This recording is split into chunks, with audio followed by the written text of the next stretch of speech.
Corona की महामारी के कारण तमाम धार्मिक स्थल बंद कर दिए गए थे। 8 जून को सरकार ने आदेश जारी किए थे कि तमाम धर्म स्थलों को अब जनता के लिए खोल दिया गया है, लेकिन लोगों को सोशल डिस्टेंसिंग बनाई रखनी होगी। तभी श्री हरमंदिर साहब को भी खोल दिया गया था। यहाँ पर श्रद्धालु आने भी लगे थे, लेकिन आज श्री हरमंदिर साहब को खुले पूरा 1 महीना हो गया है, लेकिन अभी भी यहाँ पर श्रद्धालुओं की आमद बहुत कम है, जिस कारण आसपास काम करने वाले व्यापारियों के समक्ष काफ़ी मुश्किलें खड़ी हो गई हैं। कईयों का किराया नहीं निकल रहा, तो कईयों के समक्ष रोजी रोटी के लाले पड़ गए हैं। आज हमने श्री हरमंदिर साहब के आसपास स्थित दुकानदारों से बात कर उनकी परिस्थिति जानने की कोशिश की है। हमारे साथ हैं कुलजीत सिंह जी, जिनका श्री हरमंदिर साहब के पास जो है किताबों का कारोबार है, काफ़ी पुराने यहाँ से जुड़े हुए हैं। हम इनसे बात करेंगे कि कोरोना काल के बाद ये हरमंदिर साहब के दर्शनों के लिए तो खुल गया है, जलियांवाला बाग भी इनकी दुकान के समीप है। क्या फ़र्क पड़ा है कोरोना काल में? श्रद्धालु आ रहे हैं तो कितनी गिनती में आ रहे हैं? सर नमस्कार, आपका D4U न्यूज़ में आपका स्वागत है जी। सर आप बताएंगे सर, ये कोरोना काल के दौरान जब दर्शनों के लिए खुला ये हरमंदिर साहब, तो कितने श्रद्धालु आ रहे हैं तब? देखिए, ऐसा था कि पहली दफ़ा ऐसा महसूस हो रहा है जैसे श्रद्धा के ऊपर जो है डर जो है वो थोड़ा सा हैवी हो रहा है, क्योंकि जब 8 तारीख को खुला था तो ऐसे लगता था कि बहुत जल्द जो है वो सारा कुछ वैसे नॉर्मल हो जाएगा। मैं ये नहीं कहता कि 8 से लेके आज तक कुछ नॉर्मल नहीं है, आगे से बहुत बड़ा है, पर सच ये है कि आज लोग अभी घर से निकलने से डर रहे हैं, ख़ास करके किसी यात्रा के लिए या धर्मस्थल जाने के लिए।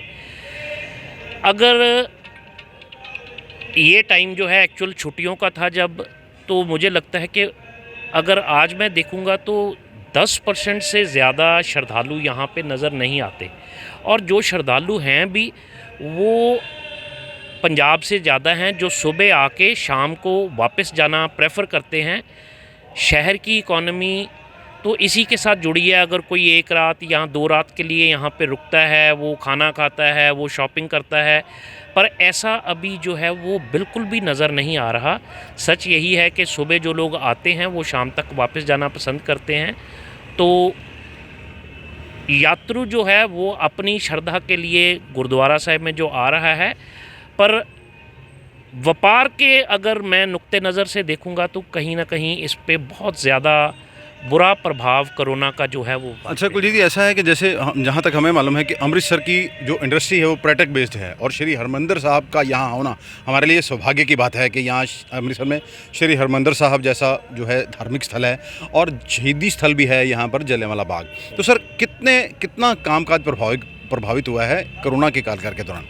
नहीं, मैंने जैसे आपको बोला कि कामकाज तो बहुत ज़्यादा प्रभावित हुआ है, क्योंकि यात्रु ऑब्वियसली हरमंदिर साहिब के लिए ही आते हैं, दरबार साहिब के नाम पे ही आते हैं, पर जैसे मैंने आपको बोला भी कोई भी यहाँ पे रुकने को तैयार नहीं है। जो आके वापस जाने वाले हैं, तो ना तो किसी तरह की व्यापारक गतिविधि कोई है, ना कोई खाना पसंद करता है बाहर का, क्योंकि अगर कोई आता भी है तो खाना साथ लेके आता है।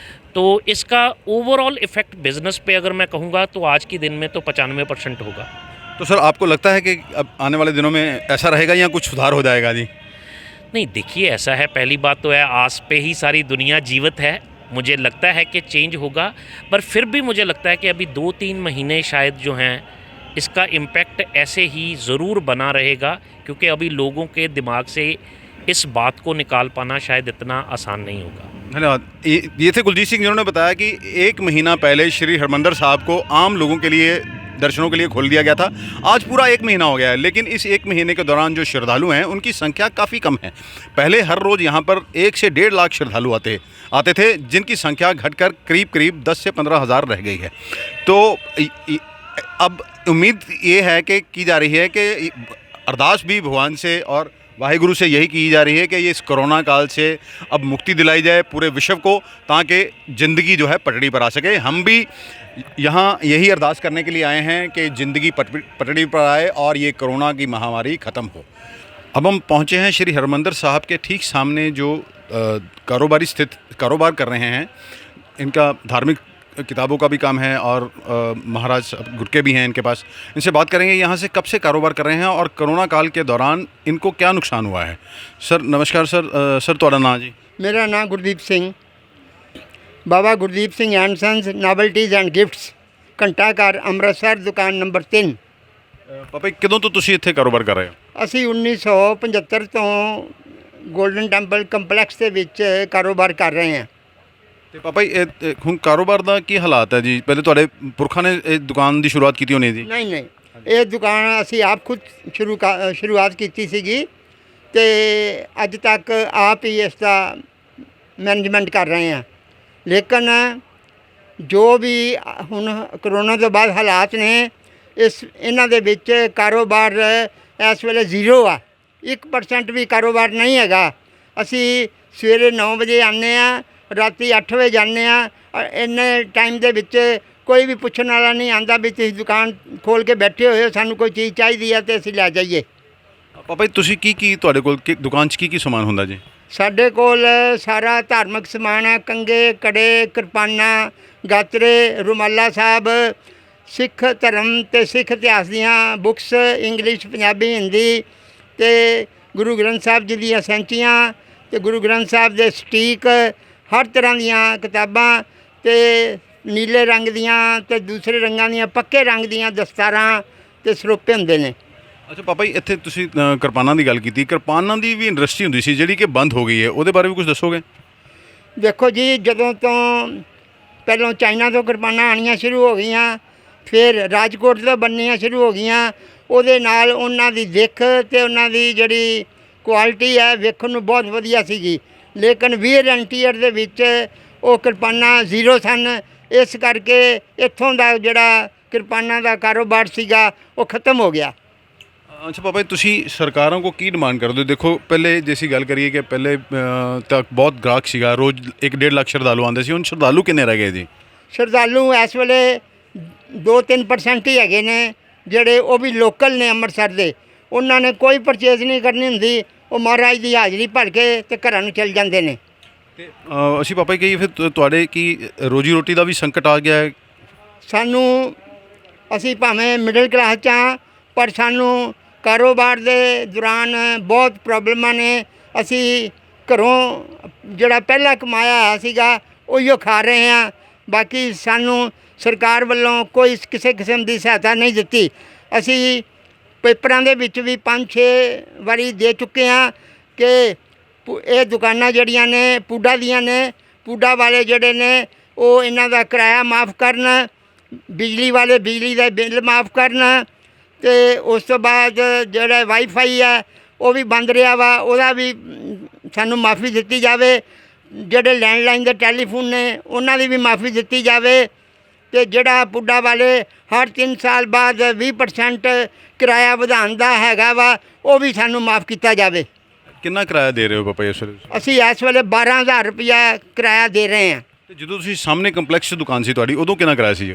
ਜਦੋਂ ਅਸੀਂ ਕੰਪਲੈਕਸ ਦੇ ਵਿੱਚ ਸਾਂ ਉਦੋਂ ਸਾਡੇ ਕੋਲੋਂ ਸਿਰਫ 1800 ਰੁਪਇਆ ਕਿਰਾਇਆ ਸੀਗਾ।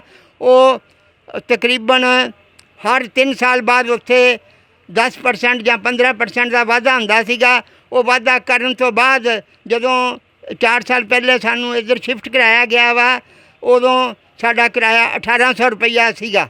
ਤੇ ਪਾਪਾ ਤੁਸੀਂ ਕੁਝ ਹੋਰ ਸਾਡੇ ਚੈਨਲ ਦੇ ਮਾਧਿਅਮ ਨਾਲ ਕੁਝ ਕਹਿਣਾ ਚਾਹੋ? ਅਸੀਂ ਇਹੋ ਹੀ ਚਾਹੁੰਦੇ ਹਾਂ ਬਈ ਸਰਕਾਰ, ਭਾਵੇਂ ਭਾਰਤ ਸਰਕਾਰ ਹੋਵੇ ਭਾਵੇਂ ਪੰਜਾਬ ਸਰਕਾਰ ਹੋਵੇ, ਉਹਨਾਂ ਨੂੰ ਇਹਨਾਂ ਦੁਕਾਨਦਾਰਾਂ ਦੀ ਬਾਂਹ ਫੜਨੀ ਚਾਹੀਦੀ ਆ। ਤੇ ਜੋ ਘੰਟਾ ਘਰ 'ਚ ਪਹਿਲੇ ਇੱਥੇ ਮਾਰਕੀਟ ਹੈਗੀ ਆ ਸਕੂਟਰ ਸਟੈਂਡ ਦੇ ਉੱਤੇ, ਉਹਨਾਂ ਦੁਕਾਨਾਂ ਨੂੰ ਆਪਣੇ ਮਾਲਕੀ ਦੇ ਹੱਕ ਮਿਲ ਚੁੱਕੇ ਨੇ ਤੇ ਉਹਨਾਂ ਦੀ ਕੀਮਤ ਨਿਰਧਾਰਿਤ ਕਰਕੇ ਉਹਦੇ ਉੱਤੇ ਸਬਸਿਡੀ ਦੇ ਕੇ ਉਹਨਾਂ ਨੂੰ ਉਹ ਦੁਕਾਨਾਂ ਜਿਹੜੀਆਂ ਨੇ ਉਹਨਾਂ ਦਾ ਮਲਕੀਅਤ ਕਰ ਦਿੱਤੀ ਗਈ ਹੈ।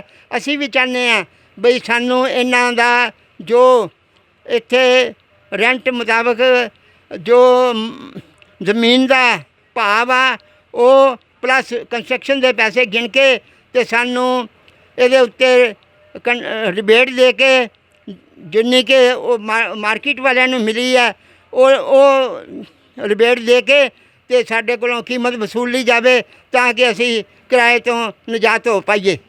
ये थे कारोबारी जिन्होंने बताया कि किस तरह वो पिछले 100 साल से अधिक हो गया है, उनके पुरखों ने ये दुकान बनाई थी, उससे अधिक हो गया ये काम कर रहे हैं।